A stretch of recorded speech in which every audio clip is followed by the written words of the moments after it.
جی ناظرین، میں ہوں آپ کا host Sudhir Chaudhary smart news کے ساتھ۔ آج ہم آپ کو بتائیں گے کہ پاکستان میں ہر سال عید الفطر ہو یا عید الاضحیٰ ہو، چاند کی ایک صورتحال جو ہے وہ بڑی عجیب سی متذبذب سی ہوتی ہے، بڑے متضاد سٹیٹمنٹس آتے ہیں، اور اس حوالے سے ہر سال تقریباً ہم اس کو جو ہے وہ برداشت ہمیں کرنا پڑتا ہے۔ جس طرح سائنس جدید ٹیکنالوجی استعمال کرتے ہوئے عروج پر ہے، اور اس وقت جو انسان ہے وہ مریخ پر سفر کر رہا ہے، چاند کی زمین پر اتر چکا ہے، اور اب اس کا سفر جو ہے وہ سورج کی طرف بھی جاری ہے۔ لیکن جو یہاں زمین پہ رہنے والے انسانوں کے لیے جو بہت بڑا مسئلہ ہے وہ ہے چاند کو دیکھنے کا، وہ شاید ابھی تک حل نہیں ہو سکا۔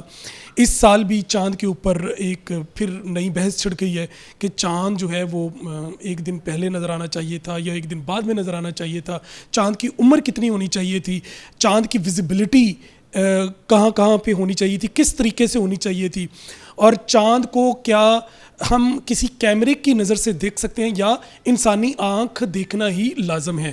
اس حوالے سے بات چیت کے لیے آج ہم نے دعوت دی ہے رویت ہلال ریسرچ کونسل کے جنرل سیکرٹری اعجاز خالد مفتی صاحب کو۔ مفتی صاحب کا ایک وسیع تجربہ ہے رویت کے حوالے سے، انہوں نے ماشاءاللہ کئی کتابیں لکھیں۔ رویت کے حوالے سے مجھے تھوڑی دیر پہلے انہوں نے بتایا کہ 2006 میں ایک کتاب لکھی جس میں 2021 تک کا کیلنڈر جو ہے وہ انہوں نے دے دیا کہ کون سے مہینے کا چاند کس ڈیٹ پہ، کس دن پہ، کتنی عمر کا ہوگا، کب نظر آئے گا، غروب آفتاب کے بعد، اور غروب ہلال جو ہے، طلوع ہلال جو ہے وہ کس وقت ہوگا۔ تو یہ ایک بہت بڑی اچیومنٹ ہے، اگر سائنس نے اتنی ترقی کر لی ہے تو ہمیں چاہیے اس سے استفادہ بھی کریں۔ گفتگو کا آغاز کریں گے۔ السلام علیکم خالد صاحب۔ خالد صاحب یہ بتائیں کہ جو چاند ہم دیکھتے ہیں کیا عمر ہونی چاہیے اس کی، اور یہ کب جو ہے وہ ہماری انسانی آنکھ سے نظر آنے کے قابل ہوتا ہے؟ اس طرح ہے جی کہ سائنس نے بہت ترقی کر لی ہے، اور سائنس کے حساب سے جو ہے اس میں یہ ہے کہ اس کا کوئی معیار مقرر نہیں ہے، لیکن جو کم از کم معیار ہے وہ یہ ہے کہ 19 گھنٹے سے کم کا چاند جو ہے وہ عموماً دکھائی نہیں دیتا۔ اس کے ساتھ تو اور بھی بہت سی چیزیں ہوتی ہیں، لیکن ایک تو یہ ہے۔ دوسری بات یہ ہے کہ غروب شمس اور غروب قمر کا درمیانی فرق جو ہے وہ کم از کم 40 منٹ ہونا چاہیے۔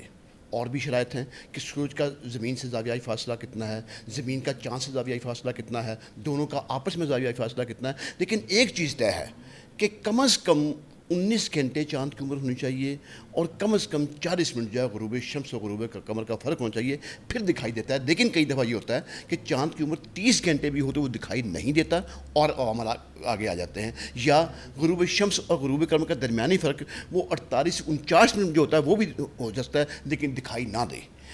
چونکہ آپ اسلام جو ہے وہ تا قیامت کا مذہب ہے، اور سائنس تو اب یہ کہہ رہی ہے ان چیزوں کا، لیکن حضور اکرم صلی اللہ علیہ وسلم نے، اسلام نے آج سے 14.5 سال پہلے بتا دیا تھا کہ مہینہ یا 29 کا ہوتا ہے یا 30 کا ہوتا ہے، اور یہ سائنس اب بتا رہی ہے جی۔ مفتی صاحب یہ بتائیں کہ ہمارے ہاں بحث کیوں چھڑ جاتی ہے؟ بات یہ ہے کہ سائنس تو اب میں نے بتایا نا آپ کو کہ ایجاد ہوئی ہے، لیکن جو حضور اکرم صلی اللہ علیہ وسلم طریقہ بتایا، جو اسلام نے طریقہ بتایا، وہ اس لحاظ سے، چونکہ میں نے پہلے بھی کہا کہ اسلام تا قیامت کا مذہب ہے۔ اب اللہ تعالیٰ کو پتہ نہیں کہ سائنس نے کتنی ترقی کرنی ہے، کیونکہ اللہ تعالیٰ نے وہ ترقی جو انسانوں کو ذہن میں ڈالنی ہے، تو انہوں نے پہلے ہی وہ ایک معیار مقرر کر دیا، چاہے وہ انتہائی ترقی یافتہ ممالک ہوں، آپ چاہے ٹوکیو لے لیں، نیو یارک لے لیں، واشنگٹن لے لیں، لنڈن لے لیں، کراچی لے لیں، آپ کوئی بھی لے لیں، فرانس لے لیں، پیرس لے لیں، اس کے لیے بھی وہی معیار ہے جو ہمارے شمالی علاقہ جات میں دور دیہات علاقوں کے لیے یا افریقہ کے دور دیہات جنگلات میں بسنے والوں کے لیے ہے کہ چاند کو آنکھ سے دیکھا جائے۔ اس لیے رویت ہلال کا لفظ جو ہے وہ معتبر ہے۔ جب تک آپ چاند کو آنکھ سے نہیں دیکھیں گے اس وقت تک ہمارا مذہب کہتا ہے کہ ہم نیا مہینے کا آغاز نہیں کریں گے، اور اس کے لیے میں جو حضور اکرم صلی اللہ علیہ وسلم کی حدیث مبارکہ عرض کرتا ہوں، آپ نے فرمایا کہ مہینہ 29 کا ہوتا ہے یا 30 کا ہوتا ہے، اگر تم پر 29 کو بادل آ جائیں تو 30 دن پورے کرو۔ مفتی صاحب آپ نے کہا کہ چاند کو آنکھ سے دیکھنا چاہیے، لیکن ہم تو جب بھی دیکھتے ہیں مفتی منیب الرحمان وہ دوربین سے دیکھ رہے ہوتے ہیں، یہ کیا معاملہ ہے؟ اچھا، اصل میں یہ ہے کہ ہمارا چونکہ جب یہ میڈیا نہیں تھا، صرف اخبارات کی حد تک تھا، تو اب بھی یہ لوگ جو ہیں وہ دیکھتے نہیں ہیں اس سے، اور نہ ہی دوربین سے دیکھنے کے لیے قابل اعتبار ہے۔ اب بھی جو رویت ہلال کمیٹی کا جب اجلاس بیٹھتا ہے تو صرف وہ جو محکمہ موسمیات نے انہوں نے ایک ان کو دوربین لگا کے دی ہوتی ہے، وہ اس لیے اس جگہ پہ ہوتی ہے کہ یہاں پر چاند نے نمودار ہونا ہے۔ اگر وہاں وہ دیکھیں اس کو، تو دیکھنے کے بعد جب تک ننگی آنکھ سے دکھائی نہیں دے گا اس جگہ پر، وہ صرف یہ کہ اس جگہ پہ ہے۔ لیکن میں یہاں پر آپ کی بات کو روکوں گا۔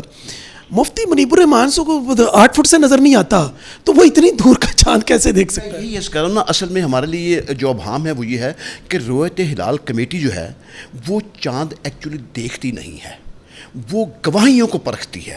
اب ہمارے لیے مصیبت جو سب سے بڑی یہ ہے کہ چونکہ میں پھر کہوں گا کہ اسلام جو ہے وہ حقانیت پر مذہب ہے، حقانیت پر مبنی مذہب ہے، سچا مذہب ہے، اس لیے دشمنان اسلام کی یہ کوشش ہوتی ہے کہ ہم اپنی عبادات کو اپنے درست ایام میں نہ منا سکیں۔ ایک بات کو ذرا غور فرمائیے گا کہ ہماری جو روزمرہ کی عبادات ہیں ان کا تعلق سورج کی گردش سے ہے، لیکن ہماری جو باقی عبادات ہیں ان کا تعلق چاند کی گردش سے ہے۔ مثال کے طور پر ہماری جو سورج کی گردش ہے، فجر، ظہر، عصر، مغرب، عشاء، یہ ہماری روزمرہ کی عبادات ہیں، ان کا تعلق سورج کی گردش سے ہے۔ اب لیلۃ القدر ہے، شوال ہے، رمضان ہے، رمضان کے مہینے ہیں، اب عید میلاد نبی صلی اللہ علیہ وسلم ہے، ان سب کا تعلق جو ہے وہ چاند کی گردش سے ہے۔ تو اس لیے اب یہ ہوتا ہے کہ چاند کو دیکھنے کے لیے گواہیاں جو ہیں وہ اس کے لیے یہ رویت ہلال کمیٹی جو ہے وہ اس میں اسپارک کے نمائندے بھی ہوتے ہیں، اس میں محکمہ موسمیات کے نمائندے بھی ہوتے ہیں۔ ایکچولی وہ یہ کمیٹی کو بتاتے ہیں کہ چاند پیدا ہوا ہے یا نہیں ہوا، اس نے دکھائی دینا ہے یا نہیں دینا۔ اب جو آپ کا اصل سوال ہے، یہاں میں اس کی طرف آتا ہوں، ہوتا کیا ہے؟ ہوتا یہ ہے کہ جھوٹی گواہیاں، شہادتیں جو پیدا کر لی جاتی ہیں۔ اب رویت ہلال کمیٹی جو ہے پھر ان کو شہادتوں کو نہیں مانتی۔ کیوں؟ محکمہ موسمیات والے کہتے ہیں کہ جناب یہ انہوں نے کیسے چاند رکھ لیا، یہ تو ابھی پیدا نہیں ہوا تھا، انہوں نے کیسے دکھائی دے دیا؟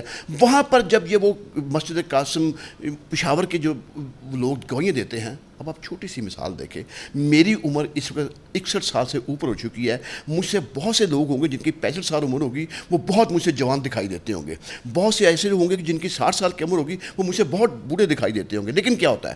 ہوتا یہ ہے کہ اگر آپ پہاڑوں میں جا کر، وہاں پشاور کے یا سوات کے پہاڑوں میں جا کر آپ وہاں اوپر کسی درخت کے ساتھ ایک ٹین کا کٹا ہوا ایک شاخ کے مانند، چاند کی مانند شکل وہاں پہ آپ لوہے کا کاٹ کے اس کو آپ وہاں کے درخت پہ لٹکا دیں، اور جو بوڑھے آدمی ہیں مجھ جیسے یا مفتی منیب الرحمان جیسے، ان کو کہیں کہ جی آپ دیکھیں، وہ قسم نہیں اٹھائیں گے، وہ قرآن پاک اٹھا لیں گے کہ ہم نے خود اپنی آنکھوں سے دیکھا ہے، حالانکہ وہ چاند کا وجود نہیں ہوگا۔ صرف کیا ہے کہ مسلمان جو ہیں اپنی عبادات اپنے اصل ایام پر ادا نہ کر سکے۔ اچھا مفتی صاحب، یہ تو 12 مہینے کا ایک سائیکل ہے، ہر مہینے کیا ایک مہینے ہم سے غلطی ہو جاتی ہے تو کیا اگلے مہینے وہ درست نہیں ہو سکتی؟ اب یہ دیکھیں، اس میں غلطی کا احتمال اور ہے، غلطی کی بات بالکل مختلف ہے، اور جان بوجھ کر جھوٹی شہادتوں کی بات کچھ اور ہے۔ اگر آپ نے یہ کہیں آپ کہ ہم نے سعودی عرب کے ساتھ کرنا ہے، وہ بات مختلف ہے، لیکن اگر آپ یہ کہیں کہ ہمیں چاند دکھائی دے گیا ہے، جو کہ سائنسی لحاظ سے، عقلی لحاظ سے ممکن نہیں ہے۔ حضرت عمر فاروق رضی اللہ عنہ کے دور میں جو طریقہ اپنایا جاتا تھا وہ کیا کرتے تھے؟ آپ یہ تھا کہ ایک کھلی جگہ پر تمام دیہات کو اکٹھا کر دیا کرتے تھے۔ اب وہاں پر اگر فرض کریں 500 بندے کھڑے ہیں اور 2 بندوں نے کہا کہ ہمیں چاند دکھائی دیا ہے اور باقیوں کو دکھائی نہیں دیا، تو عمر فاروق کو نہیں مانتے تھے، وہ کہتے تھے ان کو دیکھنے میں کوئی شبہ ہو سکتا ہے، کوئی غلطی ہو سکتی ہے، یہ اگر ان کو دکھائے تو باقی جو 498 بندے ہیں ان کو دکھائی کیوں نہیں؟ اس لیے چاند کے جب موسم صاف ہو تو جم غفیر کی شہادت جو ہے وہ لازم ہے، جمع غفیر کی شہادت لازم ہے۔ یہاں پہ آپ نے ایک بڑا پوائنٹ آؤٹ کیا ہے، سعودی عرب سے ہمارا صرف 2 گھنٹے کا فرق ہے۔ جب سعودی عرب میں چاند کا اعلان ہو جاتا ہے تو یہاں پہ کیوں نہیں ہوتا، اور ان کا کیا طریقہ کار ہے؟ اصل میں یہ ہے جی کہ اگر آپ صحیح طریقے سے چلیں تو میں آپ کو بتاؤں کہ جو 90% ہے، اب ہمارے وہ چاند پوری دنیا میں ایک ہی دن ہو، ہمارا ہر تہوار پوری دنیا میں ایک ہی دن ہو، ہوتا کیا ہے؟ ہوتا یہ ہے کہ مثال کے طور پر انڈونیشیا اور ملائیشیا یہ عالم اسلام کے انتہائی مشرق میں ہیں، پاکستان اور سعودیہ یہ عالم اسلام کے تقریباً درمیان میں ہیں، مراکش اور برونائی جو ہیں وہ عالم اسلام کے انتہائی مغرب میں ہیں۔ جو میں نے جو تحقیق کی ہے، جو بہت دیر سے میں اس پہ دیکھتا آ رہا ہوں، وہ یہ دیکھتا رہا ہوں کہ اگر آپ صحیح طریقے سے کریں تو 90% جو ہیں، یعنی سال میں 12 میں جو کم از کم جو 10 مہینے ہیں، وہ آپ کے ایک ہی دن مہینے کا آغاز ہو اور ایک ہی دن اختتام ہو۔ صرف 2 مہینوں میں فرق پڑ سکتا ہے. کیسے فرق پڑ سکتا ہے؟ اس طریقے سے کہ انڈونیشیا میں اور ملائیشیا میں چاند کی عمر جو ہے وہ 19 گھنٹے ہے, وہاں دکھائی نہیں دیا. پاکستان میں پہنچتے ہوئے اس کی عمر 21 گھنٹے ہو گئی, دکھائی دے گیا. جب سعودی اس سے مغرب میں جائیں گے تو وہ لازمی دکھائی دے گا. یہ ذہن میں رکھیے گا کہ اگر مشرق میں دکھائی دے گیا تو مغرب میں وہ لازماً دکھائی دے گا. کسی ایک مہینے اگلے اور مہینے چلے جائیں کہ اس کی عمر جو تھی 18 گھنٹے کی, وہ دکھائی نہیں دیا ملائیشیا میں, انڈونیشیا میں. پاکستان میں پہنچا, اس کی عمر 20 گھنٹوں کی, دکھائی نہیں دیا. سعودی عرب میں جا کے اس کی عمر 22 گھنٹوں کی, دکھائی دے گیا. اب مراکش میں بھی دکھائی دے گیا. یا یہ بھی ممکن ہے کہ 16 گھنٹے کا, پھر پاکستان میں 18 گھنٹے کا دکھائی نہیں دیا, سعودی عرب میں 20 کا دکھائی نہیں دیا, لیکن مراکش میں جا کے وہ 23 گھنٹے کا ہو کے دکھائی دے گیا. تو یہ کبھی کبھی ہوتا ہے, اکثر جو ہے وہ ایسا نہیں ہوتا. اب پرابلم کیا آ جاتی ہے؟ مسئلہ ہمارا یہ ہے کہ سعودی عرب جو ہے وہ ایک طریقہ کار کے تحت القراء کیلنڈر انہوں نے بنایا ہوا ہے, اس کے مطابق چل رہا ہے. سعودی عرب میں 1999 سے پہلے یہ تھا کہ وہ اگر مغرب کے بعد چاند نے پیدا ہونا ہے تو مغرب کے وقت کہتے تھے ہمیں دکھائی دے گیا ہے. دیکھیں یہ بہت بڑی غلطی ہے, اور اللہ تعالیٰ ہمیں معاف کرے امت مسلمہ کو. ہم یہ غلطی, اس سے معافی جتنی مرضی مانگیں, لیکن جو ہم کر رہے ہیں وہ درست نہیں ہے. آپ پچھلے 50 سال کے حج اٹھا کے دیکھ لیں, آپ کو 5 حج جو ہیں وہ 9 ذی الحج کو دکھائی دیں گے, ورنہ 45 حج جو ہیں وہ یا 8 ذی الحج کو ہوئے ہیں یا 7 ذی الحج کو. یہ میں سائنس کی بات کر رہا ہوں, یعنی آپ وہاں پہ دیکھیں. اب یہ میرے لیے انتہائی ڈوب مرنے کا, شرم کا مقام ہوتا ہے کہ جب مجھے کوئی انگلینڈ کا یا کچھ سائنسٹسٹ مجھے کہتا ہے کہ mister Mufti why the people of your Vatican city tells lie. میں مر جانے کا مقام ہوتا ہے کہ میرا جو مقدس شہر ہے وہاں کے لوگ جھوٹ کیوں بولتے ہیں. اب ہماری سمجھ سے باہر ہے. اب چونکہ وہ یہ کرتے ہیں, اس لیے چونکہ ہمارے لیے وہ مقدس سرزمین ہے, ان کو دیکھتے ہوئے اور جو مشرق وسطیٰ ممالک ہیں یا جہاں پہ سعودی فنڈنگ چلتی ہے وہ بھی اعلان کر دیتے ہیں کہ ہمیں دکھائی دے گیا. اس لیے یہ سارا انتشار پھیلتا ہے. اگر سعودی عرب کا نظام ٹھیک ہو جائے تو میں آپ کو یقین دلاتا ہوں کہ پھر دنیا میں کبھی بھی یہ اس پہ کوئی بحث نہیں ہوگی. مفتی صاحب آخری سوال, کیا چاند دیکھنے کے حوالے سے دنیا کے تمام مسالک, تمام ممالک اور ان میں موجود مسالک, ہم ایک ٹیبل پہ بیٹھ کے کوئی ایک مشترکہ طریقہ کار طے کر سکتے ہیں؟ بالکل یہ ممکن ہے. اور یہ پہلے میں آپ کو بتا رہا ہوں کہ جس طرح مراکش میں ہو رہا ہے, پاکستان میں ہو رہا ہے, کہ پاکستان میں بھی چند ایسے مواقع ہیں کہ جن پہ غلط اعلان ہوا, ورنہ ہمیشہ دیکھ کے کرتے ہیں.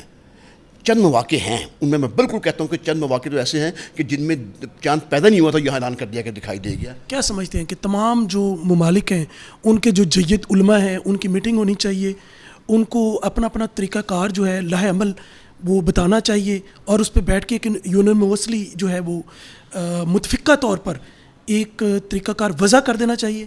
سر طریقہ کار جو ہے وہ اسلام نے 450 پہلے وضع کر دیا تھا. اب آپ جتنے مرضی طریقے بنا لیں, اس میں بہت سی میٹنگیں ہوئی ہیں, سعودی عرب میں بھی ہوئی ہیں, اپنا مصر میں بھی ہوئی ہیں, اور آج سے 30 سال 35 سال پہلے بھی ہوئی ہیں, اور اس میں بھی وہ طریقہ کار پہ اس پہ کسی حتمی طریقے پہ اس لیے نہیں پہنچ سکے کہ بات صرف جو ہے وہ آنکھ سے دیکھنے کی ہے.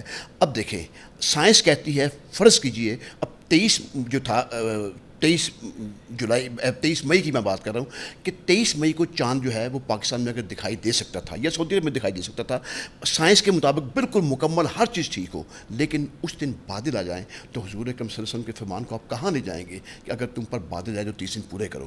سائنس کی لحاظ سے بالکل ٹھیک ہوگا.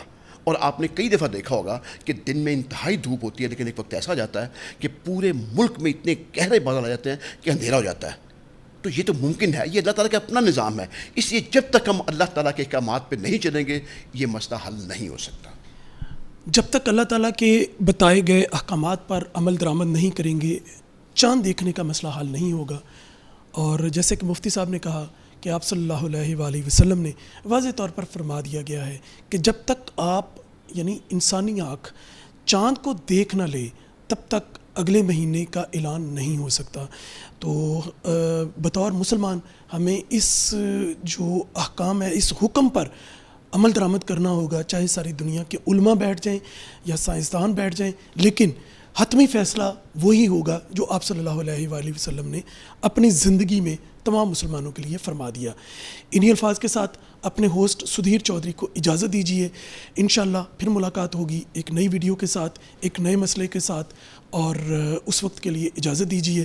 میرے چینل کو سبسکرائب بھی کیجیے گا اور بیل کا بٹن دبا کر آل پر ضرور کلک کیجیے گا تاکہ آپ کو آئندہ بھی تمام ویڈیوز ملتی رہیں. اللہ حافظ.